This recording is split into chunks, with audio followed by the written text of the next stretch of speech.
The ProVelo Super League, this is a new pathway to the World Tour. For the winner of this series for the under-23s in the men's and the women's, they get a chance at the big shot. For the men, they get a stage stint with the Jayco Ulula team. For the women, they get a 12-month contract for the following year with the Live Ulula Development Squad. It's a new way to the highest level of the sport. And in this episode, we catch up with a woman who's gone from barely making the Victorian team to making the Olympic squad to being one of the super domestiques of the women's peloton. I'm Matt Keenan, and this time we catch up with Lauretta Hanson.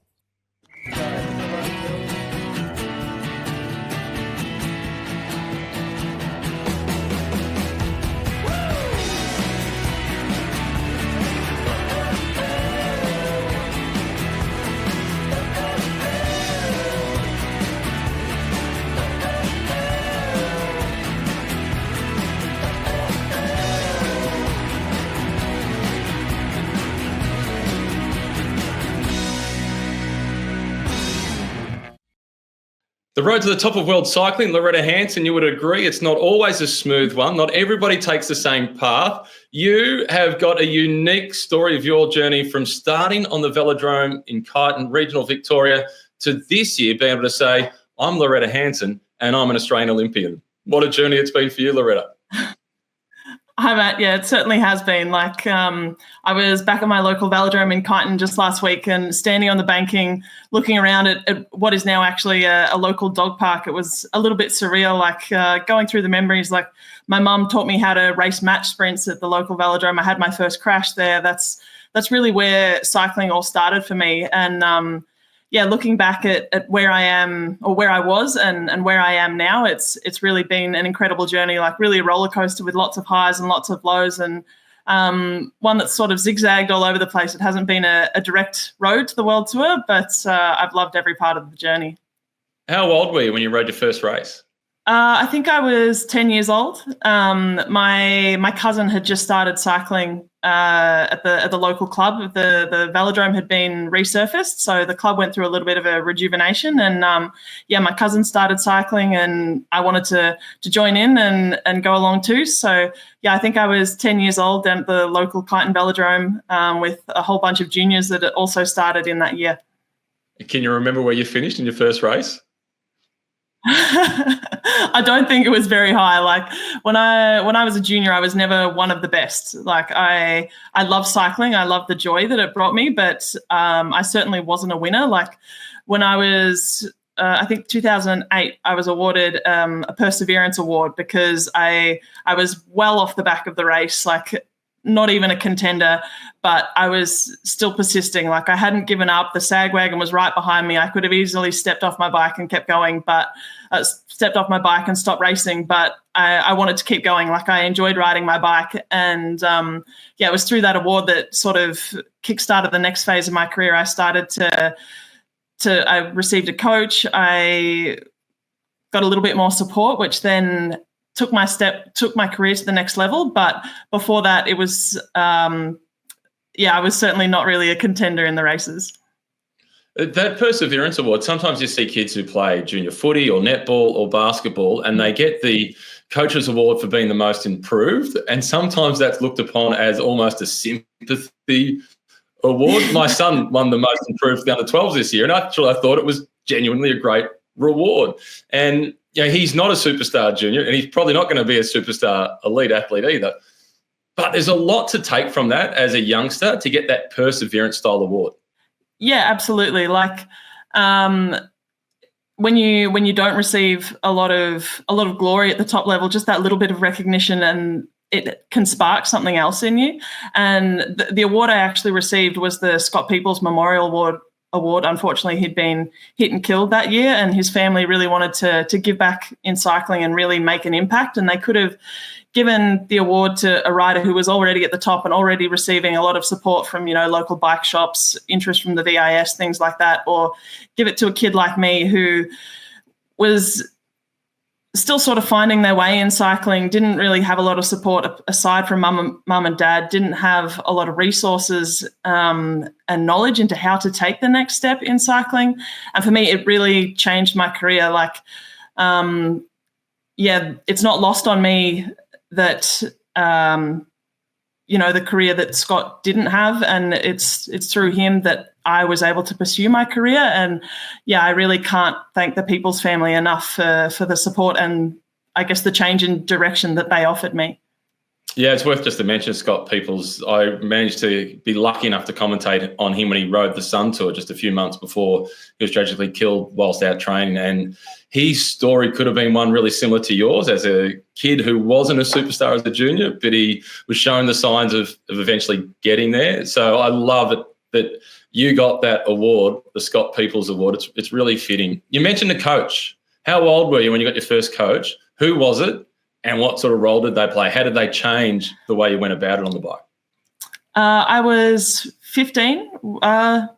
15 when I got my first coach. It was Brad Robbins from Blackburn Cycling Club. And he'd actually raced with my mum when she'd been coming through racing. But, it was just someone who offered a little bit of direction and guidance on how to train, what to do around races, like, your warm up, how nutrition, how you're going to fuel yourself through the day, some tactics, just someone to offer that little bit of guidance that wasn't mum and dad. Like Brad had a great career himself and really flourished in supporting juniors and helping kids navigate that path to the next level. Like 1 year of coaching with Brad, and I made my first state team. And to me, that was a really monumental step. Like, to me, that was success. That if I didn't make it any further than that, then that was incredible. Like, he really helped me sort of take that next step in my career. How big was it for you pulling on the big V for the first time? Getting the state tracksuit is a big moment. Yeah, absolutely. I still remember it was like we had retro style bomber jackets in those days, and yeah, it was absolutely huge. Like, I was so proud to represent Victoria at my first nationals, and everything was so overwhelming. It was a whole other level of competition compared to racing my local club races and the junior state tours and things like that. To go to a national championships, I think it was at Dunk Grey Velodrome on the track, and be there with all of these bigger riders that I'd sort of admired from afar, and be actually there to race with them. That was really cool. Was that one of the points where you started to dare to dream that you could make it to the highest level of the sport? I still don't think I believed it was possible then. I've just recently come across the term called incremental ambition, and I think that's a really good phrase to kind of encapsulate my career and sort of the path I took. Like, I didn't dare to dream, 5-10 years in advance that I was going to make it to the Olympics in 10 years' time. Like, for me, the next step was far enough for what I was planning for the moment. And I guess in not looking too far ahead, I was also able to see and enjoy the opportunities that I had at the time. Like, I remember racing nationals and having everyone sign my jacket from the Victorian team, and how excited I was to have Shane Perkins' signature on my jacket. And then a few years later, when I first raced in America and lining up on the start line at my very first crit against Criterium champion Kimberly Wells at the time, and then my first American races, and then my first European races, like, each one was so exciting and such a great opportunity. And yeah, I was really able to take it all in. And I think because each level was success for me, I really was able to enjoy where I was at.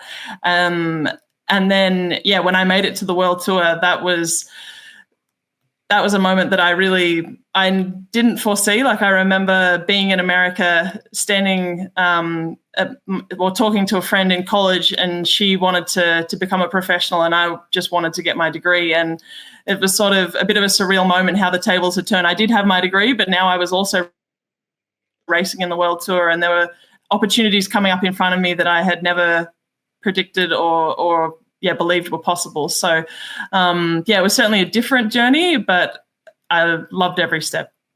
So you're racing and studying in the US at the same time, yeah? Yeah, for a year I studied at Milligan College in Tennessee, and then after a year I moved on to being just a a full-time professional crit racer, but then moved my study online through Deakin University, and it gave me the opportunity to travel and race and earn a degree at the same time. What did you study? Sports management, actually. I changed my degree about 4 or 5 times, I think, throughout my academic career. Like, I was first wanted to do agricultural science, then nursing, and then accounting, and then eventually ended up in sports management. And I enjoyed it. Being able to race and study at the same time, do you think combining the two, given that you weren't the outstanding superstar junior that was automatically going to sign to the World Tour, do you think doing both actually helped you eventually get there? I think it gave me a good amount of balance, and that was the most important thing for me. And also the security of knowing that if cycling didn't work out, I had something else that was possible.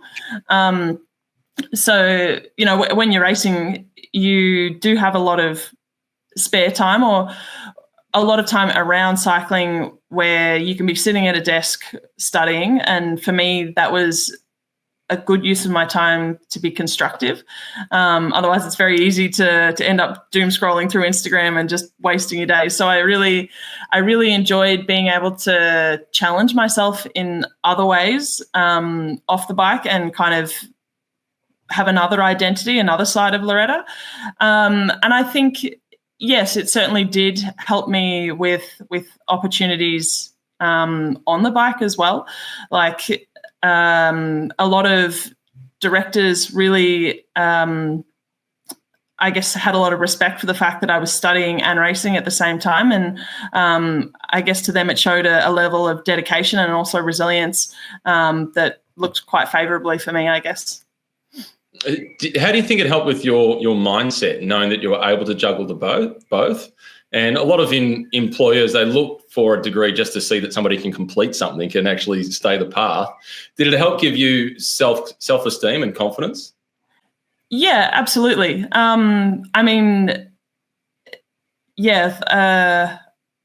I guess it was the next step after high school. That had been part of my long-term plan. I wanted to finish high school and then go on and get a degree at university. And even though my degree changed a few times in the process, it was something that really gave me confidence and a great sense of achievement once I actually completed my degree. Like, it took me 6 years and I changed schools 3 times. But yeah, actually getting that piece of paper at the end and the sense of accomplishment, that was a pretty good feeling that certainly I think translated into racing as well. Like, knowing that when you really put some effort into something, you can get that reward in the end. That fueled my training. It fueled a lot of my racing and results, and just kind of gave that extra little push that, I don't know whether it had a bigger impact on racing. I'm not sure. In that earlier part of your career, when you were going to the US to race, but you were still doing plenty of races in Australia, did you get to ride many of what was then the National Road Series? Before I went to America, I certainly did. Like, I remember doing, I think it was Tour of Southwest and gosh,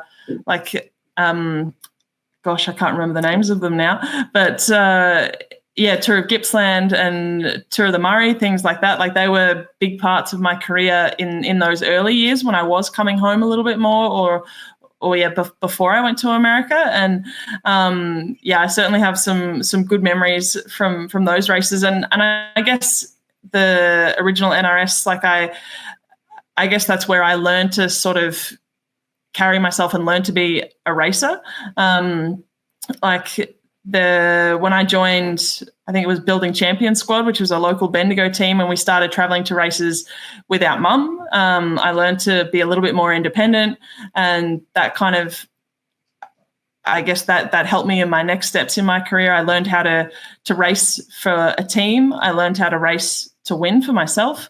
And each little thing adding a little bit more confidence and just another skill that I could add to my add to my attributes that would help me become the rider I am now. You mentioned learning how to win. What's your favourite win on Australian soil? Yeah. I love racing at home, and I love being able to race in front of my family, my friends, and with within the Aussie cycling community, like it really is like nothing else. There's a great sense of camaraderie, and I really enjoy it. But I think my favourite win is the women's Warnie. The first official women's edition. I think it was 2015, and I'd been a crit racer, and I'd been doing 1 hour races over in the States, and then came to the Warnie. It was 280 k's long, and the first official women's edition. I think we have 15 to 20 women in the field, and it was quite a sense of pride, and also like you had the sense of the beginning. Like there was more momentum in women's cycling, and to be able to come home after a year away and win the first official women's Warnie, that's one that's in the memory banks for sure. It's pretty cool. I mean, it's a race with enormous history. You mentioned that was the first official women's edition, but you had the likes of Beryl Burton, the great British cyclist. She raced it in the 1970s. You had Anna Wilson out there in the thick of it in the late 90s, early 2000s. Tracy Gaudry raced it plenty of times as well. So there were a lot of pioneers for women that were in there racing with the men. What was it like for you racing with the men at the same time whilst trying to be the first woman? Yeah. I had a bit of a mixed reception. Like some guys were really excited and welcoming to have the women there, and then you had others who weren't really happy to be racing with us. Like I'd caught up with some friends the day before, just kind of had a coffee, and there'd been another men's team at one of the tables nearby, and when they left, we'll say, "Oh, we'll see you tomorrow," and one of them said, "Oh, not for long."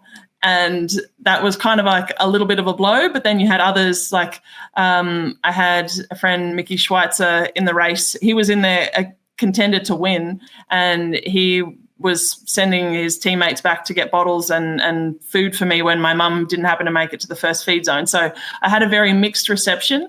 But overall, most of them were supportive. And I guess also racing in America, it sort of set me up for being able to handle kind of the rough and tumble of the men's peloton, I guess, and being able to navigate through that. So positioning certainly helped me a lot in that race. And it was overall a really good experience. And to also now be, on the honor roll with some really remarkable women, and be able to stand there and acknowledge the women who have come before.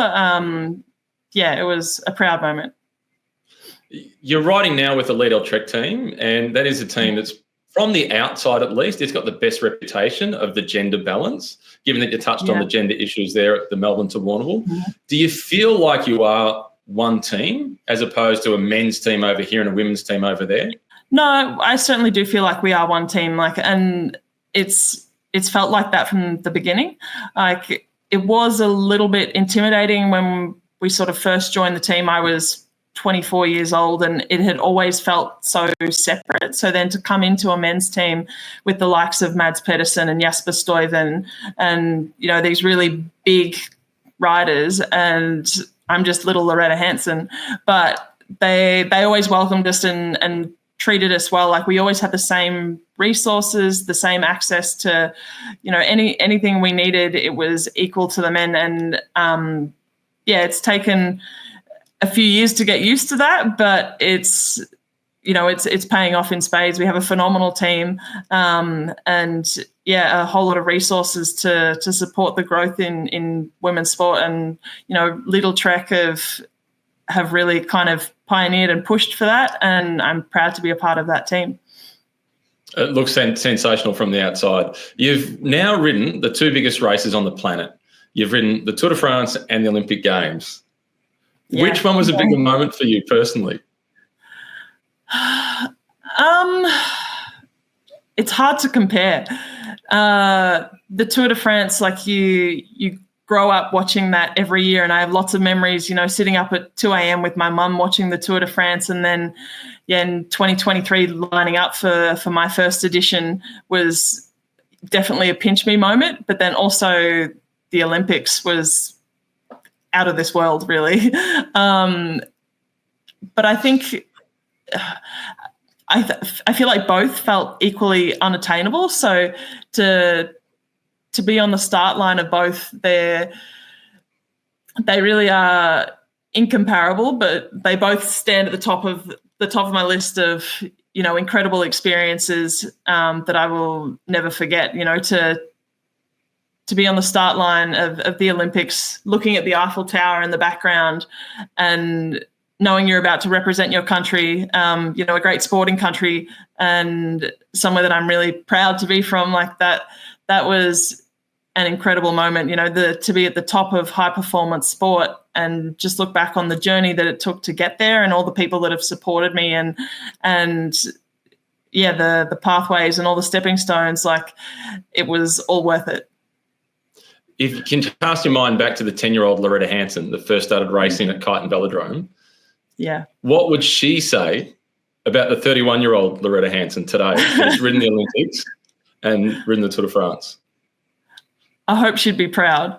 And I don't think that 10-year-old me would ever imagine that any of this was possible. Like, I'm from a small town. I thought I would always live in that small town. I wouldn't travel a long way from Fernhill.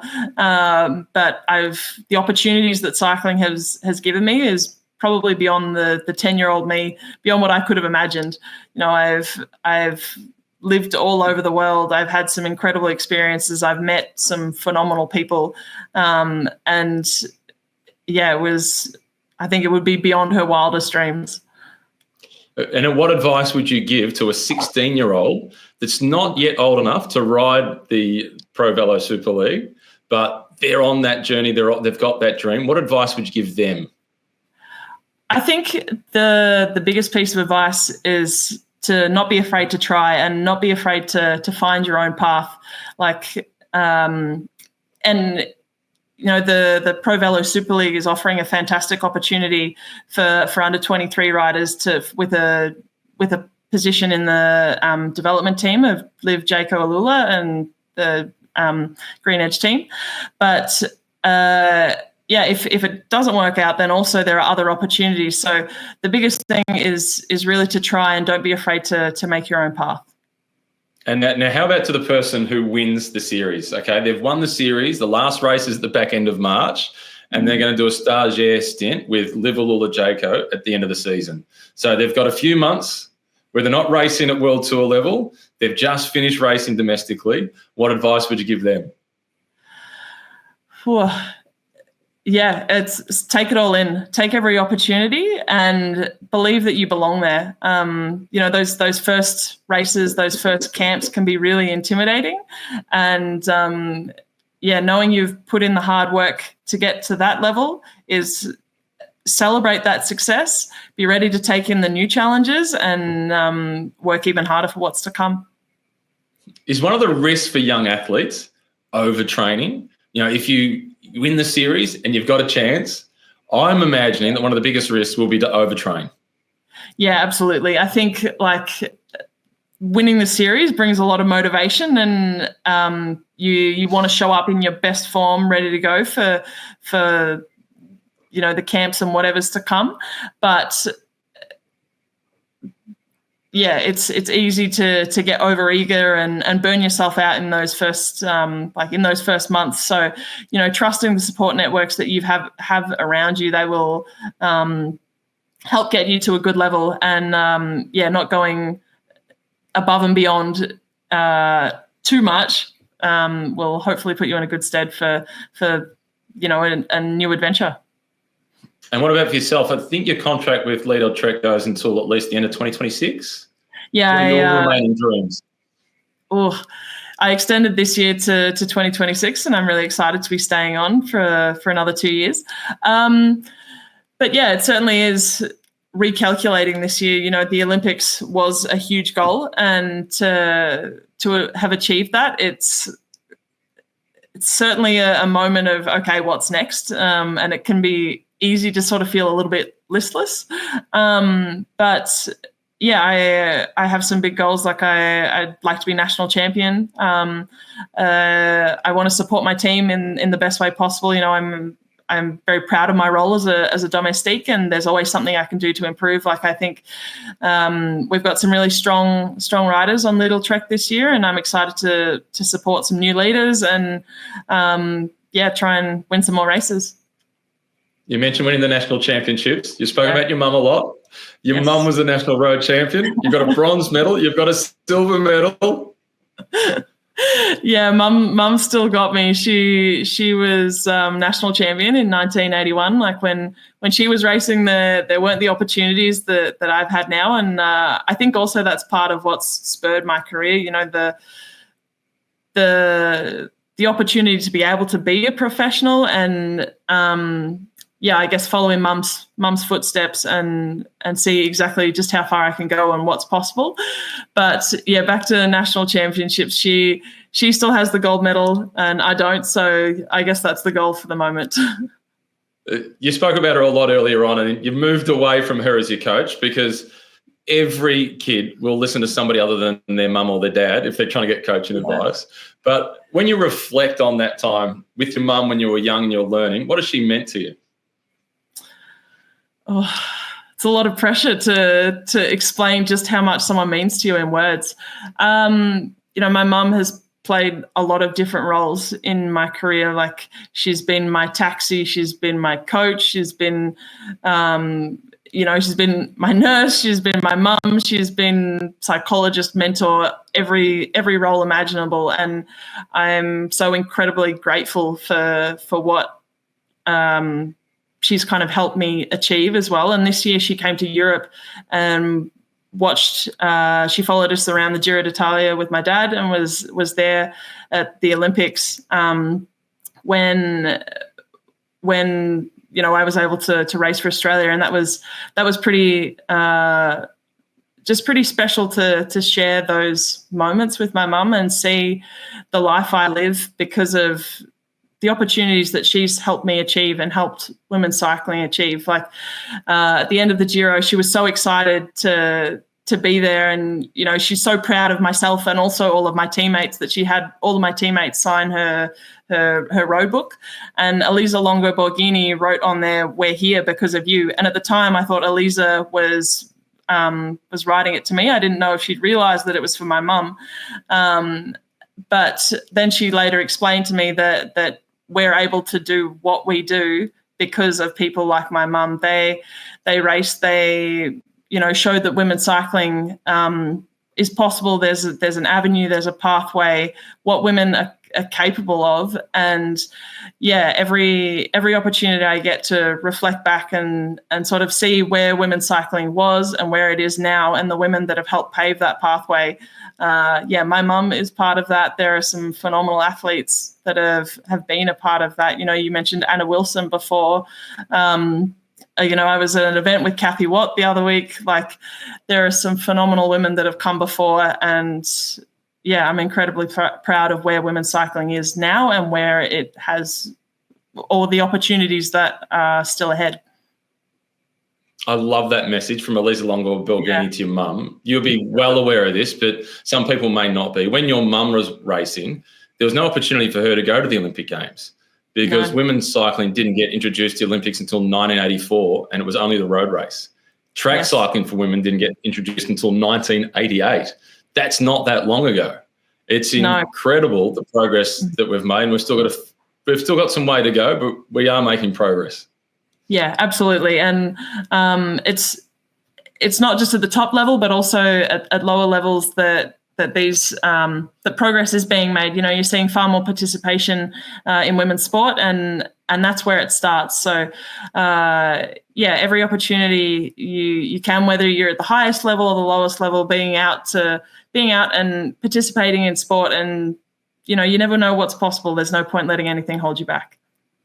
All right, to close it out, as a person that won the Scott Peoples Resilience or Perseverance Award, what would your advice be to the rider that finishes 10th, 15th or 20th in this series and they're 18 or 19 years of age?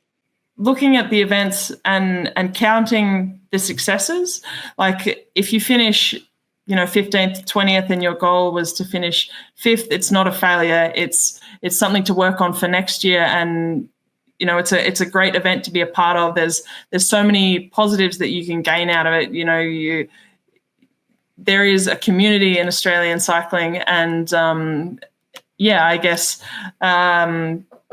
just really enjoying being a part of that and just seeing where cycling can take you.